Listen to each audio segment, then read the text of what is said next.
بسم اللہ الرحمن الرحیم نحمدہ ونصلی علی رسولہ الکریم اما بعد۔ برادران اسلام، عزیز ساتھیوں، نوجوان دوستوں، اللہ رب العزت کا بڑا احسان، اس کا فضل، اس کا کرم ہوا کہ اس نے ہمیں اور آپ کو ایک بار پھر رمضان المبارک کی بابرکت ساعتوں، رحمتوں اور برکتوں سے نوازا ہے، اور مزید یہ کہ الحمدللہ ہمیں اور آپ کو پہلا روزہ جمعے کے دن عطا فرمایا ہے۔ اس پر اللہ تبارک و تعالیٰ کا جتنا بھی شکر کیا جائے وہ بہت ہی کم ہے۔ بہرحال یہ رمضان المبارک کا بابرکت مہینہ بہت اہمیت کا حامل ہے، اور کیوں نہ ہو، اللہ کے نبی علیہ الصلاۃ والسلام جب اس کے بارے میں اپنے صحابہ کرام کو باقاعدہ سکھایا کرتے تھے، بتلایا کرتے تھے اور دعا کیا کرتے تھے، اللہم بارک لنا فی رجب و شعبان وبلغنا رمضان، یا اللہ ہماری عمر اتنی عطا فرما کہ ہمیں رمضان نصیب ہو جائے۔ تو جس کے بارے میں خود نبی رحمت علیہ الصلاۃ والسلام دعا فرماتے ہوں، اور پھر مستزاد یہ کہ اللہ رب العزت نے جگہ جگہ پر اس مہینے کی فضیلتوں کو قرآن کریم کے اندر بیان کیا ہو، یا ایھا الذین آمنوا کتب علیکم الصیام کما کتب علی الذین من قبلکم لعلکم تتقون،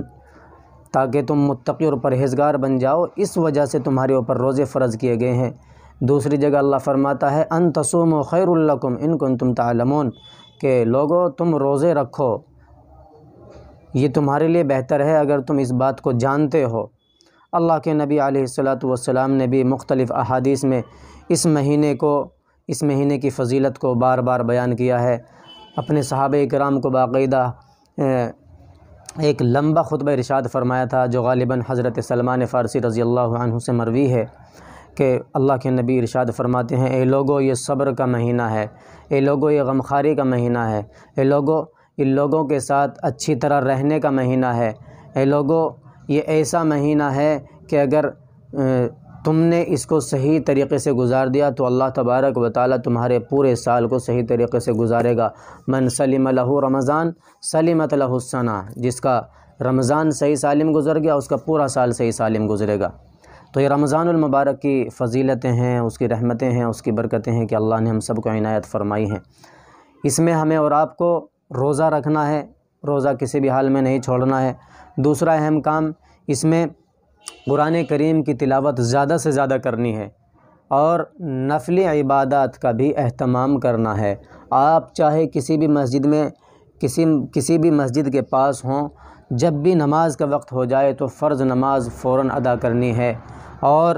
اس پر ہمیں یہ کرنا ہے کہ ہم سنتوں اور نوافل کو اہتمام کے ساتھ فرائض کے بعد ادا کریں، کیونکہ پہلا نمبر فرض کا ہے، اس کے بعد نوافل اور سنن کا درجہ آتا ہے۔ دوسرا اہم کام یہ کرنا ہے کہ ہم اس رمضان المبارک میں اپنے آپ کو گناہوں سے اپنے آپ کو بچائیں، گناہ بالکل نہ کریں۔ دیکھیے، ہم اور آپ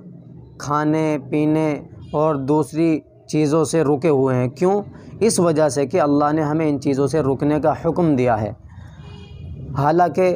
پانی حلال تھا ہمارے لیے، ہم پی سکتے تھے، ناپاک نہیں ہے، صحیح ہے۔ کھانا ہمارے لیے حلال قرار دیا، لیکن ہم دن میں کیوں نہیں کھا پی رہے ہیں؟ اس وجہ سے کہ اللہ کا حکم ہے، حالانکہ یہ چیزیں حلال ہیں ہمارے لیے۔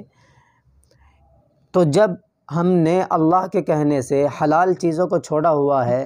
تو جو چیزیں اللہ نے پہلے حرام کی ہوئی ہیں، جیسے جھوٹ بولنا، غیبت کرنا، چغلی کرنا، ان چیزوں سے ہمیں اور آپ کو اور زیادہ احتیاط کرنی چاہیے۔ غیبت سے، چغل خوری سے، اپنی زبان سے غلط بات کہنے سے، گالیوں سے، ان تمام چیزوں سے اپنے آپ کو بچا کر کے رکھنا چاہیے۔ اس لیے آپ تمام حضرات سے درخواست ہے کہ اس مہینے میں زیادہ سے زیادہ اللہ کی طرف رجوع کریں، اللہ کو اپنا بنائیں، جو غلطیاں ہو گئی ہیں اللہ سے معافی مانگیں، اور اللہ سے ہو سکے تو یہ قرآن کریم کی آیت رب اغفر وارحم وانت خیر الراحمین، اس وجہ سے کہ اللہ کے نبی نے ارشاد فرمایا اولہ رحمۃ اوسطہ مغفرۃ وآخرہ عتق من النار، تو یہ پہلا عشرہ مغفرت کا عشرہ ہے، اس لیے اللہ سے خوب مانگے، یا اللہ مغفرت فرما، یا اللہ ہماری مغفرت فرما، یا اللہ ہم سے راضی ہو جا، ان تمام چیزوں کو مانگے۔ اللہ ہم سب کو عمل سمجھ کی توفیق عطا فرمائے۔